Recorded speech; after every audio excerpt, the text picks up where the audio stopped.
This podcast is for informational purposes only. We are not medical professionals and do not provide medical advice. Consult a healthcare provider for any health concerns. Opinions expressed are not a substitute for professional medical guidance.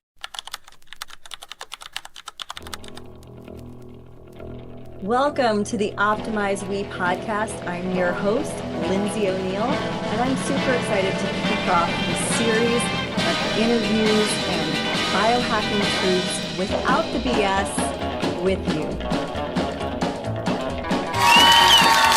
Hello and welcome to the Optimize We podcast, where we share biohacking truths and no BS. I'm your host, Lindsay O'Neill-O'Keefe, and I'm joined today by the amazingly heart-centered biohacking businessman, Robbie Besner. How are you today, Robbie?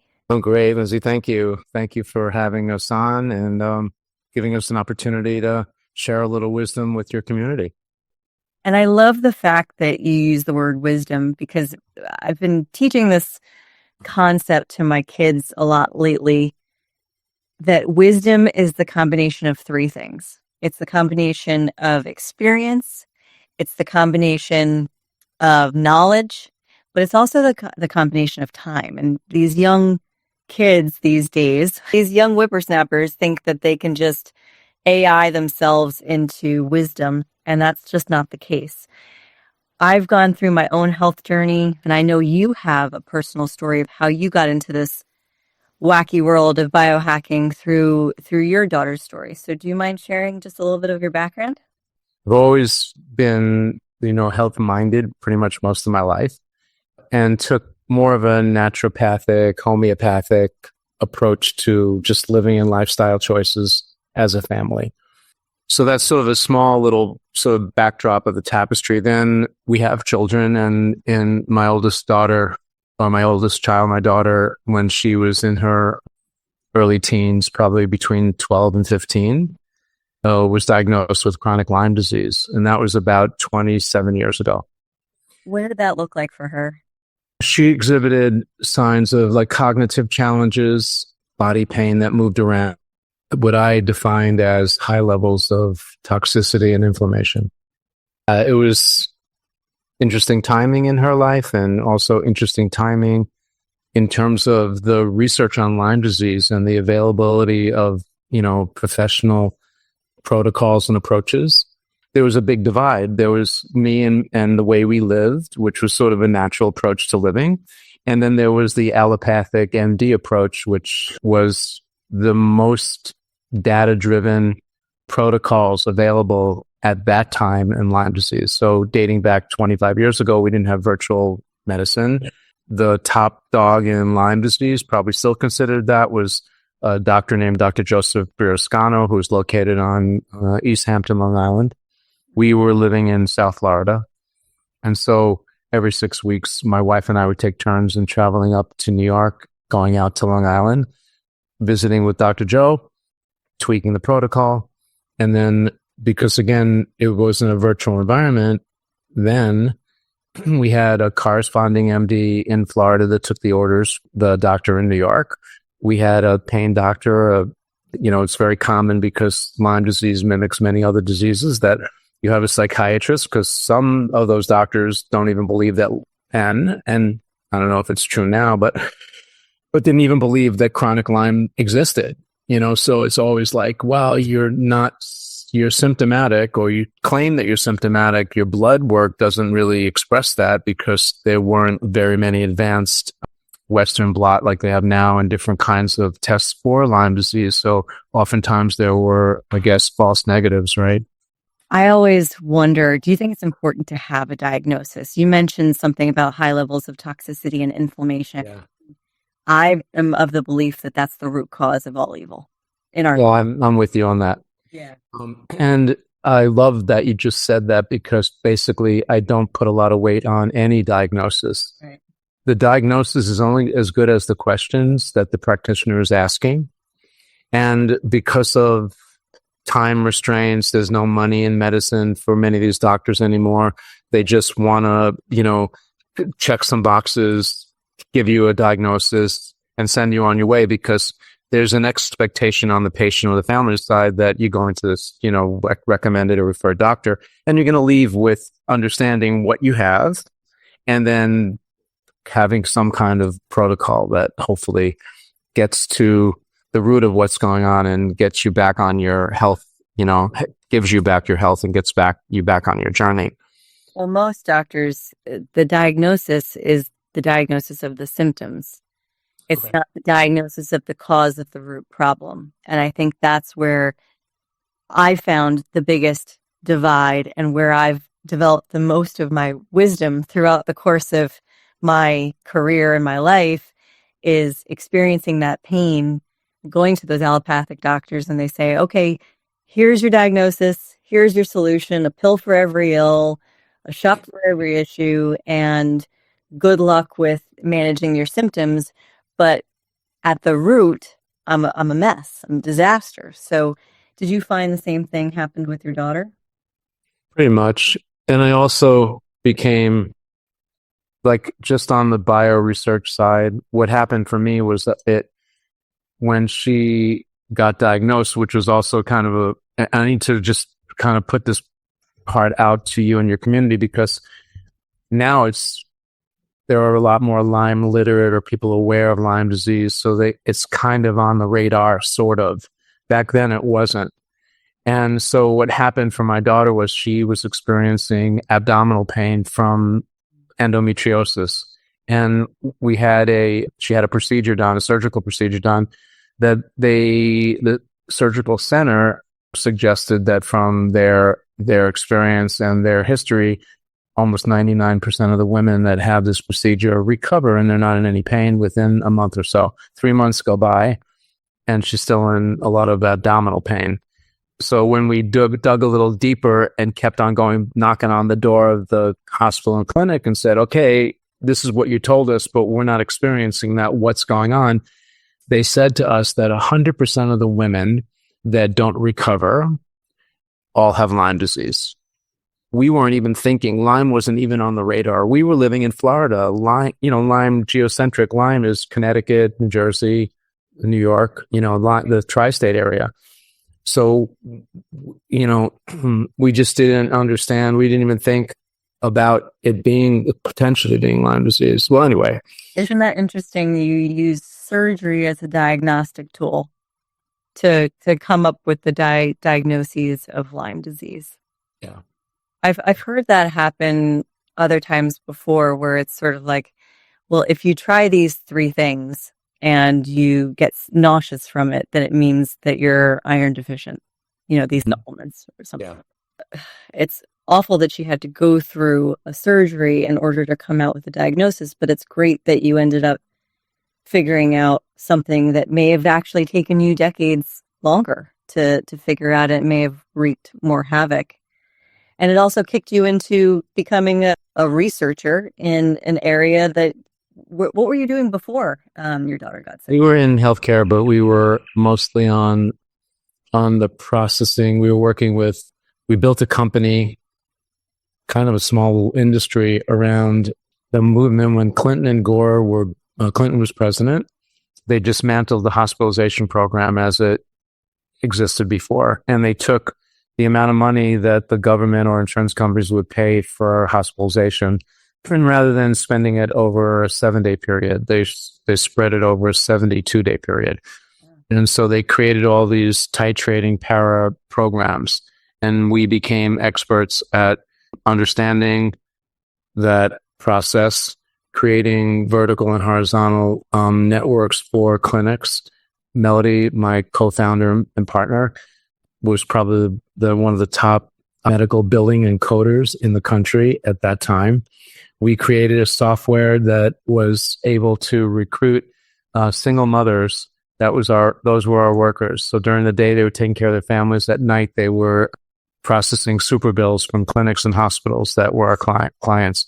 And so we put that workforce in place, which also made us feel great.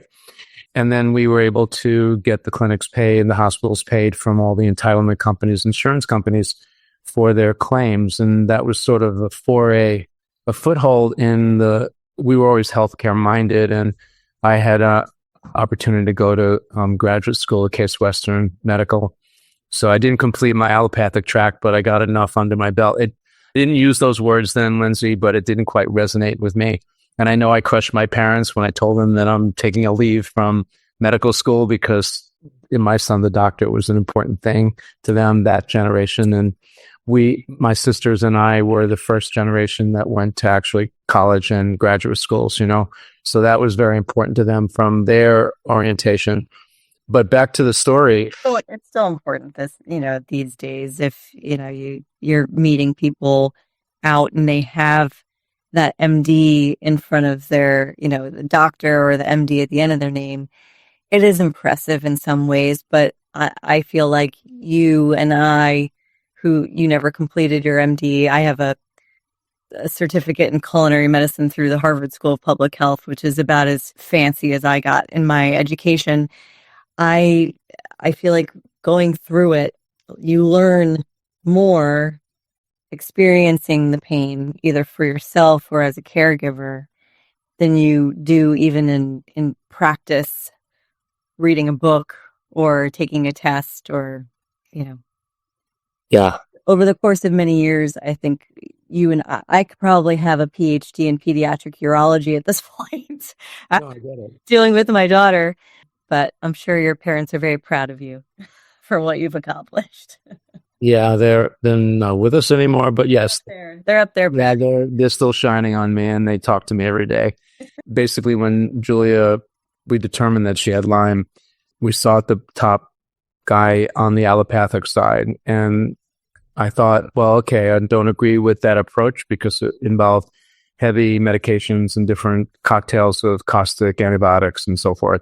But it was the kind of proven model, and Dr. Joe had the most amount of patients and the most amount of statistics. And so when I analyzed all that, even though I didn't necessarily agree with it, as a family, we decided that was the route we were going to go. That was for about 8 years. We took that approach. I'm not suggesting that there's anything wrong with pharmaceuticals. I think there's a place for all of these kinds of procedures, but it isn't necessarily my first go-to. And so while they were doing that track, I was taking a look at how she expressed herself. And as I mentioned, cognitive challenges, pain management or pain challenges, and then that inflammation toxicity relationship. When I kind of unpacked the relationship between toxicity, inflammation, and symptoms, I focused on symptoms because if I could reduce my daughter's symptoms, she'd be more active, she was early teens. And so, as you pointed out earlier, it's important to be social at school. Lyme disease, you never really know when it's going to hit you. So she was always socially on alert because she never knew when she'd start off feeling good and then she'd get engaged with her friends and all of a sudden she'd have to leave, and it became a challenge for her at that age. When I took the deep dive on toxicity and unpacked like the various different ways to detoxify that were known and common in practice, then I stumbled upon research that took me to a spectrum of frequencies of sunlight that will mobilize all the toxins in your body. And coming from that natural approach, anything I can do to support your body systems, your natural proclivities, like to help you heal, to me was, kind of the more organic way to go, the more sustainable way to go. I was kind of looking to create that platform independent of what was going on the other track, where we would just sort of, in a mode, go to the doctor, tweak the protocols, come back, employ it for 6 weeks, go back and tweak it and all that. We also live in a toxic soup of a society. And even 20 years ago, 30 years ago, that was probably when I was at my sickest, and I didn't even realize it because I was young and dumb and just would, I've had strep 5 times in 1 year. That's normal, right? Yeah. No, we don't even realize the air that we're breathing is toxic. The water that we're drinking is toxic. My kids now are little they're what's that bird that repeats after you? That whenever we're out and we're eating something, or even my daughter just got asked to homecoming. She's 14, she's almost 15, and her boyfriend made a sign and it has Swedish fish on it and goldfish like taped to it. And I said, you're not eating that. She goes, no, I know that stuff is toxic. Wow, look at that. So, we say all the time, oh, that's toxic. Oh, that's toxic. We don't use toxic skincare. We don't use, Yeah, the word you were looking for was parroting. Parroting, exactly. Yes. Our daughters parrot us all the time, which is great. And that your daughter, you learned that as well. But, when you're just going to an allopathic doctor and they say, here, take this other medication, which could also be toxic depending on your body, right? Not all medicine is created equal. I actually take 2 pharmaceutical medications every day. They're non-toxic for my body. They're actually very healthy. One is low-dose naltrexone, and one is a thyroid medication that just helps my hormones not get crazy. But back to your story. So you're doing all this research. You're understanding that there's more to health optimization than just a pill or a program, an allopathic program. And how is your daughter feeling at this point? That's so stressful to not even be able to hang out with your friends without the fear of a flare-up. It's all in stages, like especially with the allopathic approach. So you start with oral antibiotics, and then your GI tract is all messed up. And then you start with intravenous injections, and then your veins collapse, and you can't do that. You can't go that route. And so ultimately, install and maintenance, I was actually my daughter's home nurse. So, I mean, we had means and we could afford to have someone come in, but I took the opportunity to actually share that part of her life with her as her nurse. So I would sit with her for 4 hours and it's called a PICC line. I'm not sure how much you know about that, but it's a little tube that you put in and it goes directly into a main artery or vein. So I would insert the tube, I would maintain the injecting, her protocols, and then change the tube out and do all that, sterile work for her. But it may sound funny to people listening, but I actually loved that time we spent together because we held hands and watched TV and giggled and laughed and had so much more of her. And I felt, if anything, I could kind of create a sort of a soft landing for what might have been a very uncomfortable experience for most other people. And it was very pivotal in how we interacted, and I wouldn't take it away, for the life, because it was terrific. So beautiful.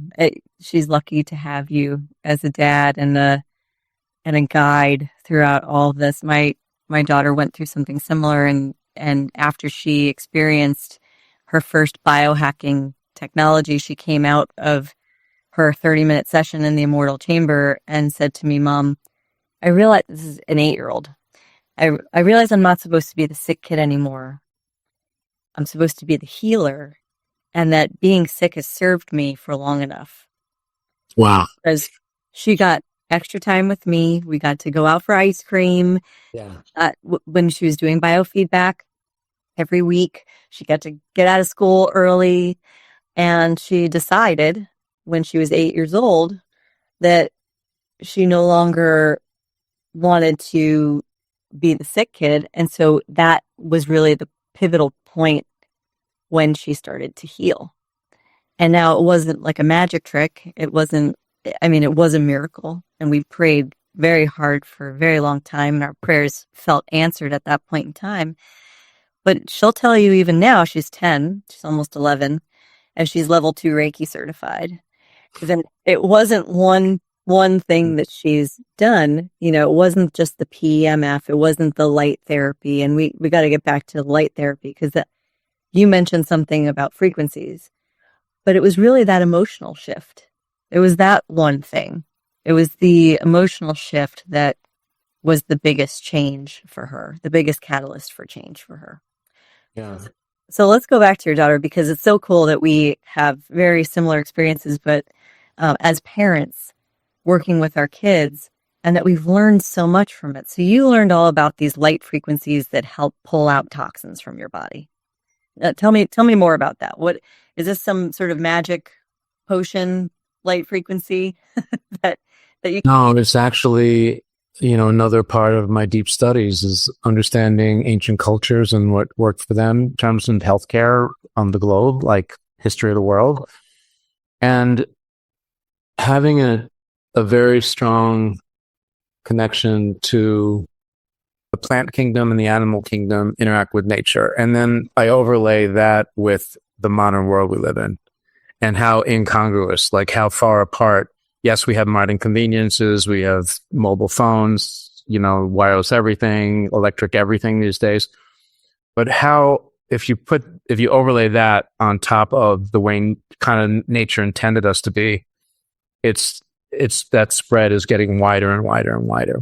And I believe that is the major contributing factor to healthcare challenges overall.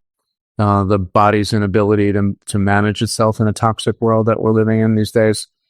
In fact, my latest presentation that I put together is called the Toxic Toolkit, which is just basically, what I think are the essentials that people need these days to be armed and be aware of in order to survive in today's world. Another practice, like we practice incremental healing every day.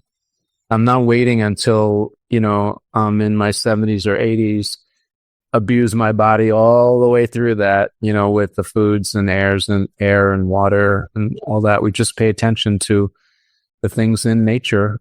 Again, back to what departed, like the water industry is not regulated. And so we have to take it upon ourselves. And this is what, I don't mind talking to you about. We can do part 2 and 3 of this if you ever want to come back to the discussion. But basically, look at the primal elements that we all need in order to survive. We're living in a controlled environment, meaning your heated home or air-conditioned home or apartment, right? Unless and then let's say if you're in inner city, there's a carbon footprint there, but that air is being recirculated. It's not like most people don't really have their windows open and are just allowing the external or the milieu, the terrain outside to interact with the inside terrain. Now, if you overlay just that dynamic against the way our ancestors way back when, Buddha, Moses, and Jesus lived, we were in tents and caves. We lived on the land. We woke up to the sunrise, not to an alarm clock. It's a very different world. And I love the modern conveniences, but I think that's part of one of the pillars of the kinds of devices we create and the protocols of how to use them is really kind of bringing nature through a device back into your busy modern lifestyle so that you can kind of mitigate the absence of that, because it's not being taught in school anymore. It's not being taught in church, unless you have an incident or you're close enough to someone that can kind of take you around, and like yourself, you had an experience, and now through you vicariously, your children are growing up in a home that is much more sensitive to the things that health-minded ingredients for longevity and sustainability in this toxic world. If you don't have that, where do you learn that? Well, that's why I love getting on your show and having an opportunity to talk about these things. It's just to raise awareness and the concept that there are other ways, and consider those. And part of the show, right?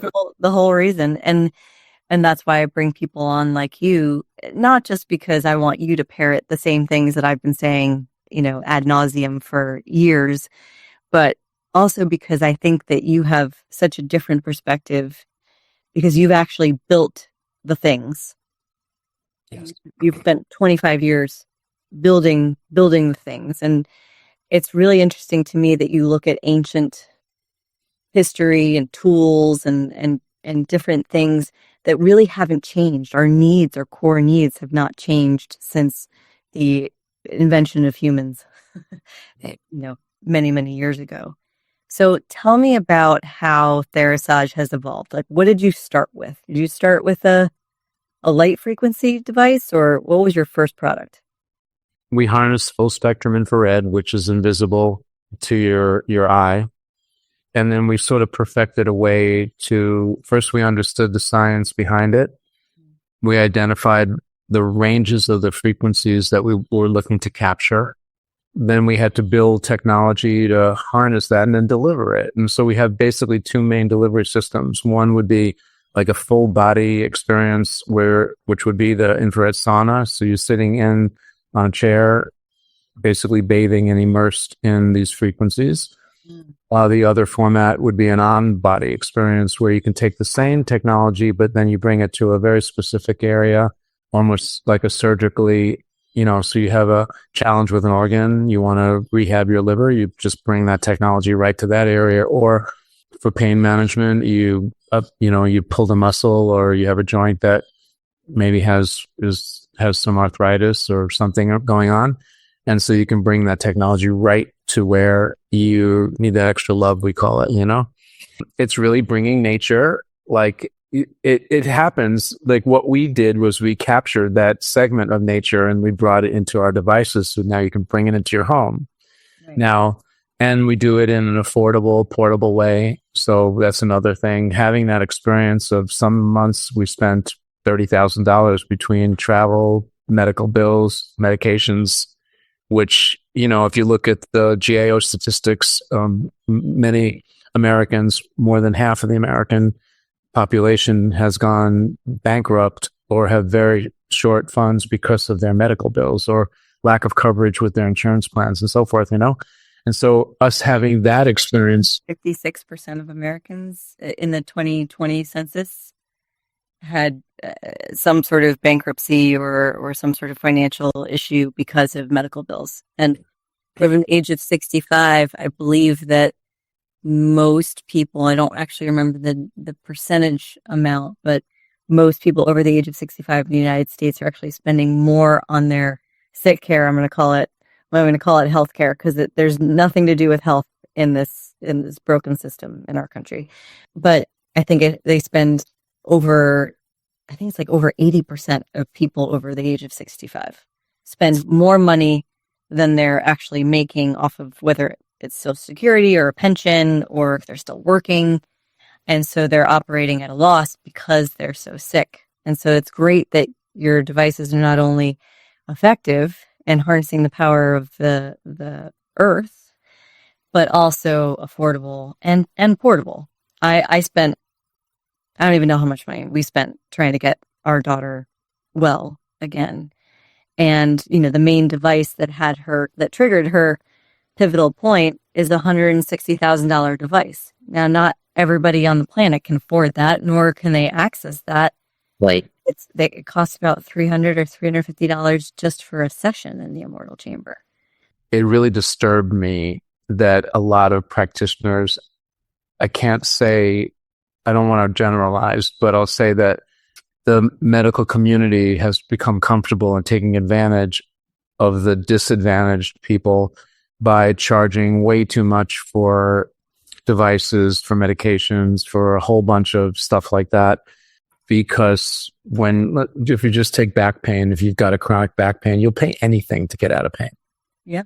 And so the flip side of that is the device developer or the practitioner says, my patient will pay anything, so I'm just going to take advantage of that. And now from our orientation, besides my own background and my own thoughts, and I guess what I consider morals and ethics and a bunch of things, which also is another discussion for a different day, we just decided as a company, we're going to get there a little slower, and make less money, but who cares? We're going to be helping people, and probably even you can relate to being in service. That's where we are. Like when you have that kind of headset on and you come from a place of abundance, it's really not about the money. We have mottos. One is people before profit. Like we have oriented our whole business around being in service. And I think that, my goal is to save a life every day. And I know we touch tens of thousands of people every day. And so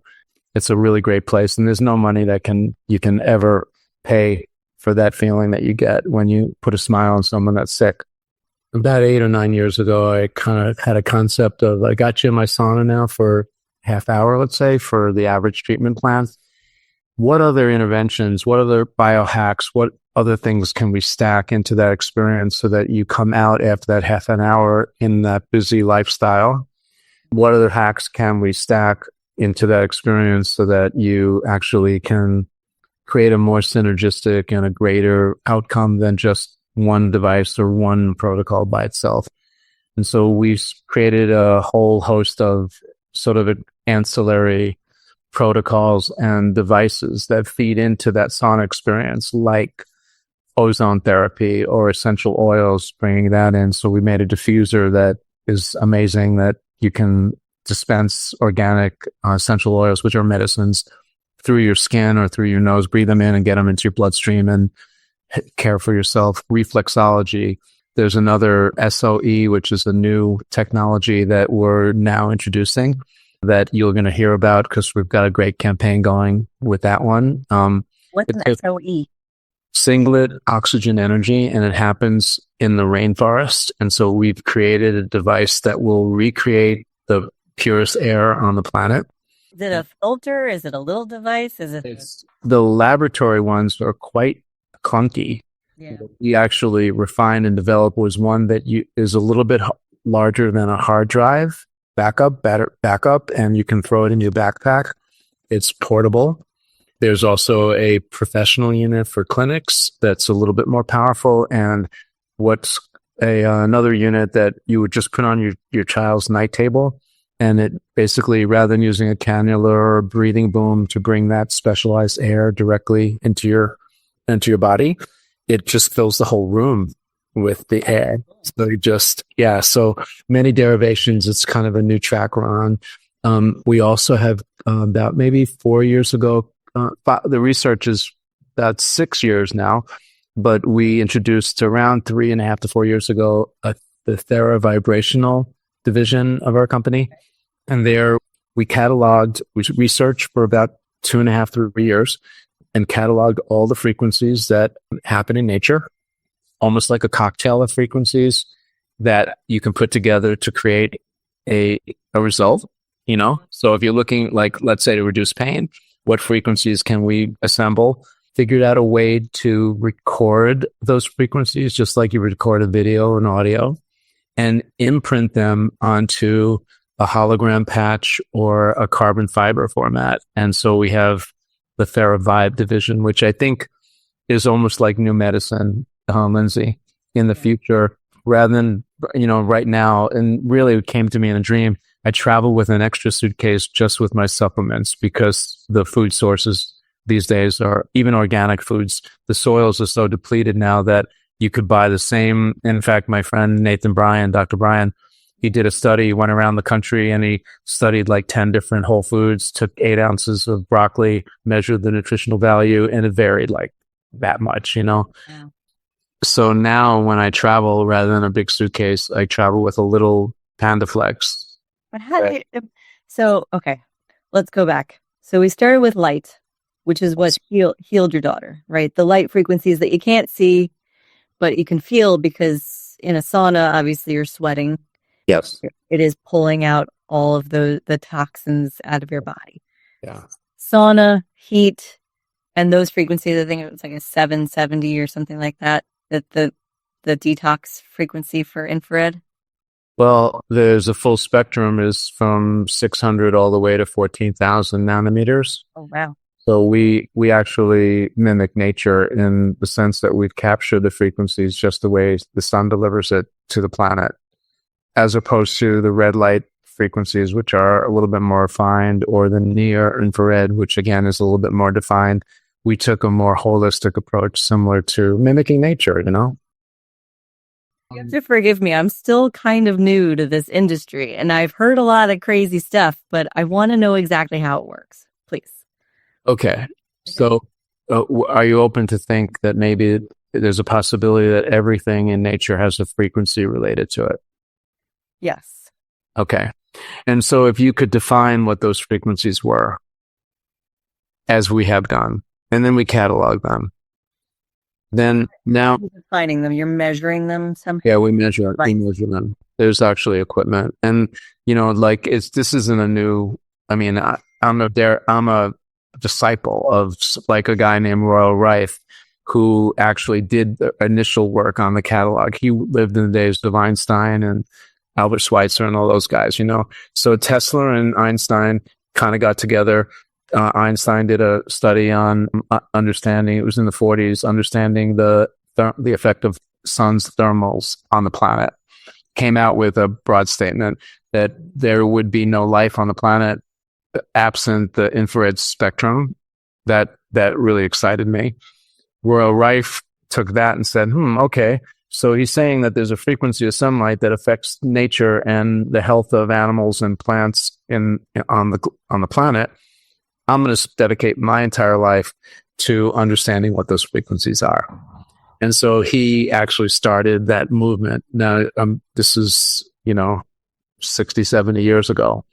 I started with his research and then refined it. Then I said, okay, now that I know the ingredients in nature, a lot of these frequencies, they pair up and they hang out together, like hydrogens and oxygens pair up and we get H2O to make water. Right. And so why wouldn't that be the same with certain frequencies like earth frequency and sun frequency and certain sound frequencies? Why wouldn't that be? And they all affect us. And so I just started again 8 or 9 years ago in theory and in abstract, and then started looking at the catalog, then started putting things together, then started testing them in my lab in Florida. And then that was just one side of the plate that was spinning. The other side had to do with, now that I know it, now that I got it, what do I do with it? And that came to understanding that you can actually harness frequencies. And just like you're recording sound and video, as we know, I mean, it used to be on tape and now it's on little computer chips that sit inside your computer and all that, like we're talking today, right? Virtually. Yeah.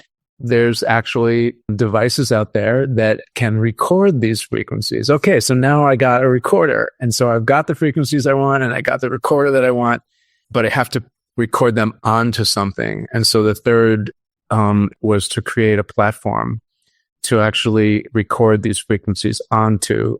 And so I've got two formats. One is a hologram, like a little sticker, a little patch that you might wear. So you've got pain in your shoulder, you put a pain patch there, it's got frequencies on it. It's generating those frequencies into that area of your body. Okay. Right. And it's triggering your nervous system and your brain to send more healing to that area where those frequencies are sitting. And so that would come in the form of a stem cell or an exosome, or basically all the repair mechanisms that the body has in place to expedite the healing. So again, back to some theory. One of my theories is that the brain, the master control center, has just a certain amount of army to deploy every day.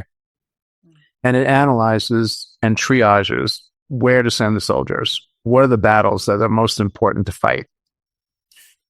So what I've done is I've kind of diverted knowing that mechanism. I've diverted the brain and said, okay, I know you've got your job to do, but I want you to give a little extra special love to my shoulder because I heard it yesterday when I was playing pickleball.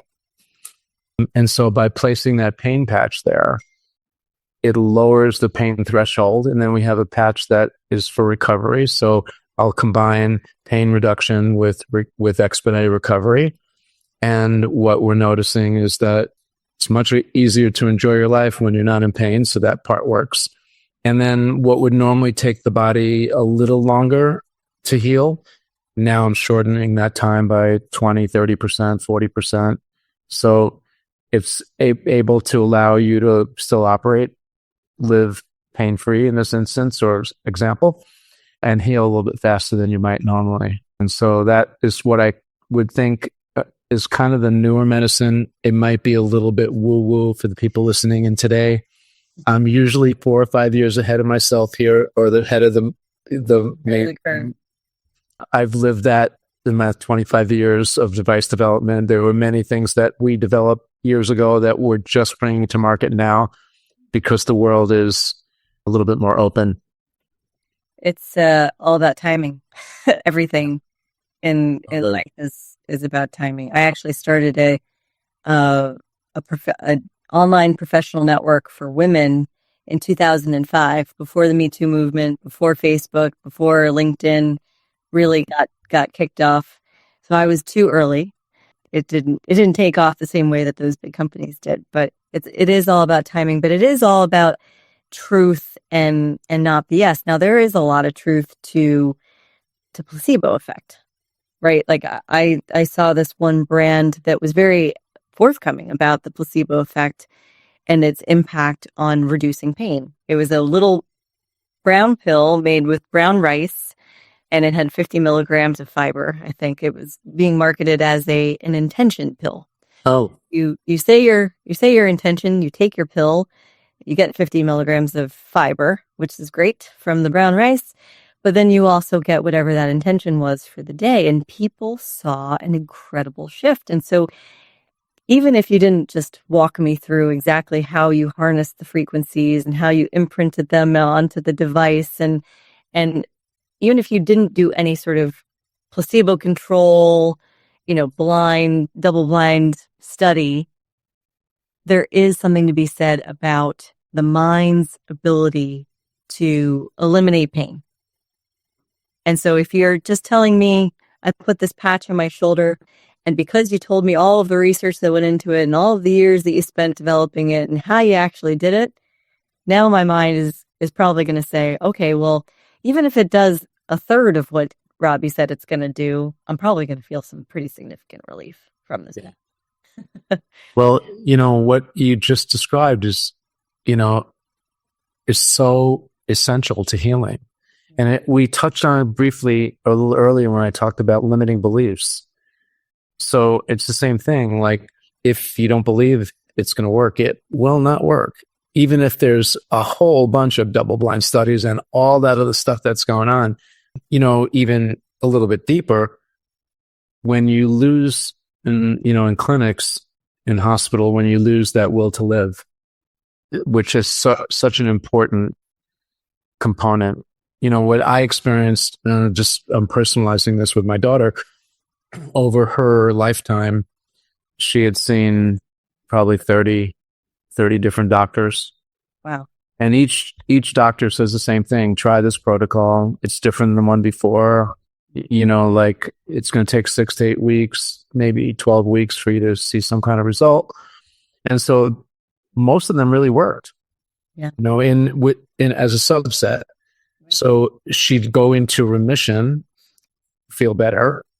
And then, maybe a month or two later, 3 months later, she'd have another episode. So it was kind of a roller coaster there.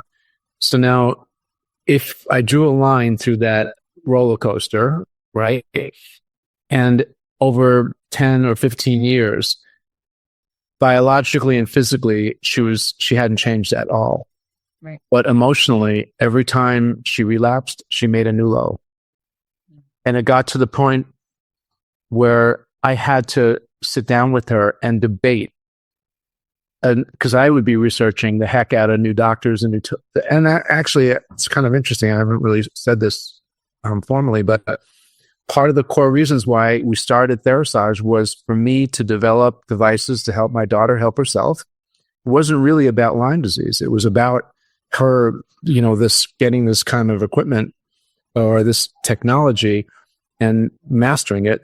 And the other part was positioning myself within the healthcare community, the emerging healthcare, now called integrated functional doctors, but back then it wasn't that. And hopefully I'd meet someone that was doing interesting work that would spark something in me that would actually make me a better device developer. And ultimately, this is all selfish. It was all self-serving. But that was part of one of the principles behind Therasage, was that positioning. Lyme mimics so many diseases that it's not an easy one. You have the surgery, in which case there's way better diagnostic programs and protocols. Actually, my functional medicine doctor looks at different lines. Apparently, there's a bunch of different lines on a blood test that you can look at, and you have to kind of read between the lines in order to find Lyme. But anyway, so going back to this whole concept of innovation and efficacy. So obviously infrared sauna, infrared and those light frequencies are very well studied. Correct. Are you doing anything within Therasage to, I mean, are you doing your own research? Are you working with outside research companies? How do you do that? Well, different than other companies, our devices are listed as class 2 medical devices with FDA. So we everything is lab tested. We do our own non-peer review IRBs. So we do our own clinical trials, but we're not doing a formal one. And we also use third-party testing to validate the things that we are experiencing in the lab so that we can publish that material, feel comfortable. And we have a bunch of different demographics, one being B2B, so we go directly to clinics and doctors and hospitals. The other is B2C, direct to consumer. And then we have an optimal health category that where we're dealing with, high-end entertainers or pro athletes. And, it's more than just the biohacker out there that is a young guy that wants the latest biohack and, that kind of thing. It's actually really dialing up and optimizing the high-end performers. And again, back to some principles or theories, I think that if I can move the needle on a Tom Brady, then and he's a Maserati or a Lamborghini, what can I do for the Chevy and the Caddy and the Toyota, the regular car out there? And so my goal is to be in every household in the world with our stuff. We've designed, and COVID gave us a big push, Lindsay, because people were disconnected. They got a chance to take a look at the Western model and maybe rethink that one as not being the only one. And they were looking for home-based solutions. And that's, we didn't design our company to be that, but it turned out to be that. We're happily placed right now in terms of the momentum and the paradigm shift into the awareness of light therapy, of infrared. As you say, the science is 100 years old. Light, sound, water, air, food, these are all the core pillars of health.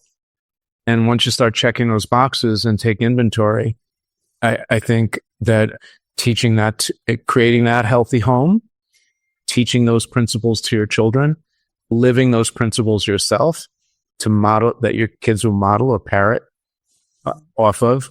They grow up with an infrared sauna in their home, and it's not about a disease or because of their Lyme or any challenge. It's just that you got to do sauna to sweat out those poisons and feel healthy and get good night's sleeps and all that stuff. It's, if you, again, back to world cultures in the Ukraine and Baltic areas of the world, saunas are a community thing. They go to, in the Native Americans, they go to sweat lodges and, talk to their elders and pray for whatever they want, the abundance things they want to bring into their lives. There isn't one root cause anymore.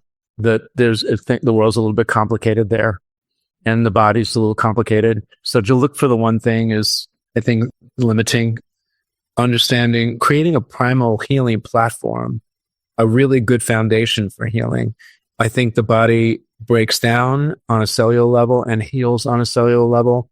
So part of our principles are to employ techniques, protocols, devices that will support cell health, because they die off and regenerate, many times in your lifetime.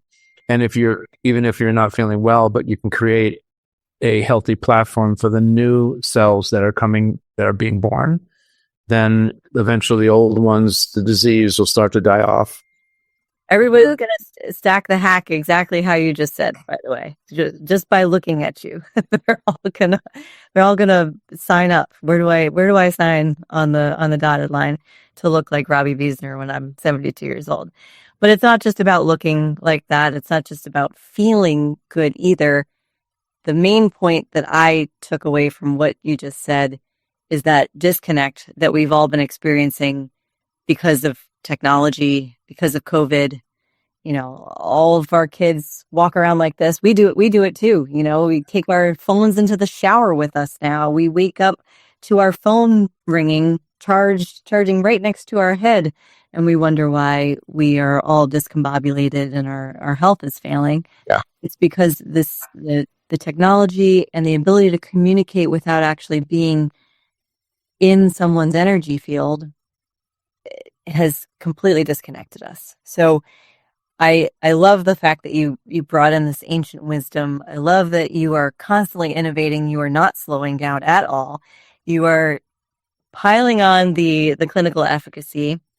And listen, I worked in pharmaceutical advertising for many years, and I have read clinical studies, and I have worked with CROs, clinical trial recruitment organizations. And doing it yourself is actually not much different than doing it through an organization. It's actually just a lot cheaper and can be a lot more impactful, because I know for a fact a drug that got approved, they spent over $2 million in the clinical trial, and they had 2 people in the clinical trial. That's crazy. How that is okay? Because that's not statistically significant. How can you have statistical significance? We're not split into 2 different groups of humans. It's not how it works. We are all multivariant. We are all bio-individual. And so good for you for keeping up with your own pace, which is outpacing the rest of the world by at least 5 years, right?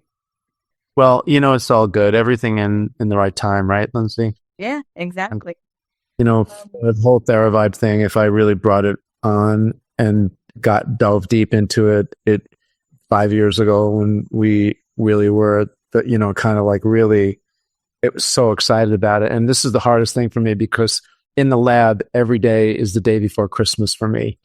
And so like when I come out with an innovation, I just can't keep it quiet, But this one, some things I just learned better kept under the hat until the world is ready. And even when I'm teaching and, I try to meet people at their level, I have to kind of have a general awareness. And it's a reason why we do a lot of trade conferences. I want to be present. I want to feel people's pain points. I want to talk to you and find out what's going on in your world, to try to be a better device developer or create a little better protocol that addresses the real trend in healthcare, not the one that the government is suggesting, but the one that the people are experiencing.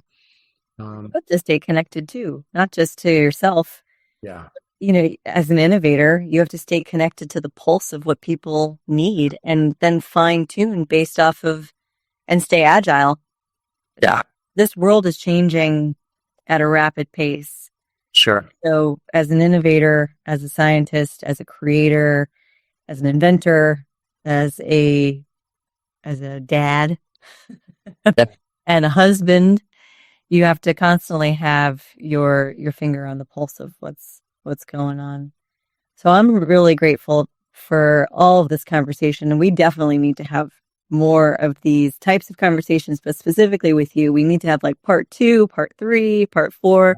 Bring it. I want to get into like the super deep woo-woo with you too, because that would be a really cool conversation to have. But this is a great way to get started. I'm really grateful for everything that you're doing in the world. We didn't even get to talk about what you do with first responders, but maybe that we'll save that one for next time. Okay. Website, Therasage.com. We do offer a free coaching service where I've trained a bunch of health providers, integrated functional docs, health providers. And so you can call up and say, I've got this challenge and, what do you recommend among your products? Or I just bought one of your products and I'm using it, but I'm not sure if I'm using it right or I'm getting the result that I'm looking for. I discovered a bunch of years ago and from conventions that most of the other guys, they don't care whether they just want the sale. They don't care whether they even use the product at all. Right. And we're so different. Yeah. We're just like the other way. Yeah. I mean, if you're going to sell something just to sell it, then go sell something else. It's like a wire hanger or something, right? Oh, a car or something. I don't know. Yeah. You're out of your a Porsche or. Yeah. We just want to make sure that people are getting good value. And we do that in our pricing and also in our support teams and applications so that you can get what your hard earned money is worth, and mostly that you get real change. Like whatever your challenge is, we want to get you on track. Maybe it's that you have a health challenge, or maybe it's just that you don't want to have one and you want to stay on top of your game. It's all good for us. Well, maybe you're helping your patients, like you said. You help train the healers in how to implement these amazing solutions for mass health optimization. So yeah, reach out to Robbie, go to Therasage.com and at Therasage Infrared on Instagram. Did I get that right? Therasage Infrared. Perfect. It's Therasage Infrared. Yeah. And then the website, there's, I guess you can email info or customer service at Therasage.com if you use that format. But we're very approachable. We've got teams that are on 24/7. Don't be bashful. There's no stupid questions. We're all good, and we can make a difference. It sounds like that's absolutely true. No BS today with Robbie Besner. Thank you so much for your time, and I'll look forward to talking to you again soon. Great. Thanks, Lindsay. Thank you for joining this week's episode of Optimize We. We loved having you along for the ride. Now, if you want to dive deeper into our guests' insights, be sure to follow them on their socials, because trust us, it's worth it. And don't forget to connect with us either. We're at wellnesseternal_. Stay updated, join the conversation, and be a part of the growing community. Until next time, stay inspired, stay optimizing, and we'll catch you in the next episode.